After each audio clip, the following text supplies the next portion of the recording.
بسم اللہ الرحمن الرحیم الحمدللہ عز وجل صلی اللہ تعالی علیہ وسلم۔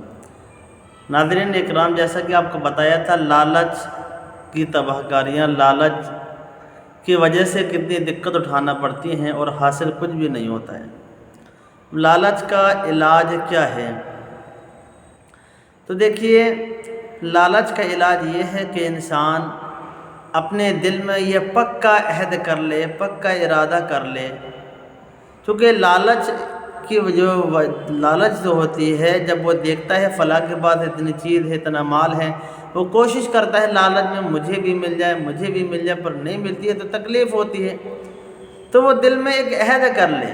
اور یہ کتابوں میں لکھا ہے بات کہ انسان جب پیدا ہوتا ہے تو پیدا ہونے سے پہلے جب پیٹ میں ہوتا ہے، فرشتے اس کی 4 چیز لکھ دیتے ہیں، ٹھیک ہے؟ تو ایک چیز اس میں ہے، اس انسان کی عمر لکھ دی جاتی ہے، کتنی عمر ہوگی۔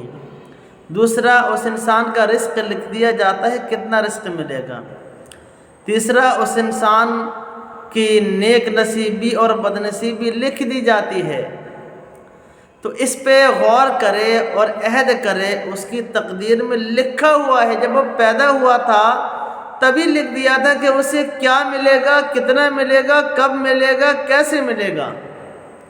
اب وہ یہ سوچے، عہد کرے۔ لالچ کا علاج ہے، جب لالچ آئے کہ اور کر لو اور مل جائے گا، اور کر لو اور مل جائے گا، اور کوشش کرو اور ملے گا، تو ایسے موقع پر تو اسے یہ عہد کرنا چاہیے جو میری قسمت میں ہے وہ ملے گا۔ لالچ نہیں کرنا ہے، محنت کرنا ہے، جائز طریقے سے کمانا ہے، پر لالچ میں غلط کام نہیں کرنا ہے۔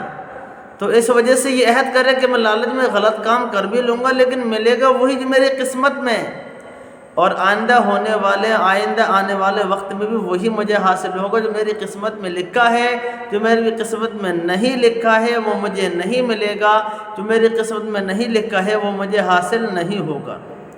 اس بات کا خاص کر خیال رکھے، کیونکہ یہ ایک علاج ہے۔ پھر بھی اگر تکلیف ہو رہی ہے، پھر بھی شیطان برغلا رہا ہے، بہکا رہا ہے کہ بھائی کوشش کر لو مل جائے گا، تو آپ محنت تو کرو، پر خلاف شرع کوئی کام نہ کرو۔ بعض اوقات لوگ لالچ میں اتنا کمانے میں لگ جاتے ہیں کہ نماز کو چھوڑ دیتے ہیں، لالچ میں اتنا کمانے میں لگ جاتے ہیں کہ جھوٹ بولتے ہیں، ناجائز کام کرتے ہیں۔ تو ایسے موقع پہ جو ہے یہ سوچے کہ جتنا قسمت میں ہے وہ ملے گا۔ دوسری چیز یہ سوچے میں اللہ کی رضا میں راضی ہوں۔ نفس بہکائے تو صبر کرے، اور صبر کے ذریعے سے نفس کی لگام کو کھینچے۔ یہ طریقہ ہے عمل کرنے کا، اس پہ عمل کرو گے تو میرے بھائیوں بہتری آپ ہی لوگوں کے لیے ہے۔ وجہ یہ ہے، لالچ کرو گے، کوشش کرو گے، ناجائز کام کرو گے، ملے گا نہیں، جو قسمت میں وہی ملے گا، اس سے زیادہ نہیں ملے گا، تکلیف آپ ہی کو ہوگی، افسوس آپ ہی کو ہوگا۔ اور عمل کر لو گے، کوئی غلط کام نہیں کرو گے، جتنا جائز طریقے سے کماؤ گے، قسمت میں ہوگا وہ ملے گا، تو آپ رسوائی سے بچو گے، غلط کاموں سے بچو گے۔ اللہ تبارک و تعالی ہمیں اور آپ کو، تمام مسلمانوں کو عمل کی توفیق عطا فرمائے۔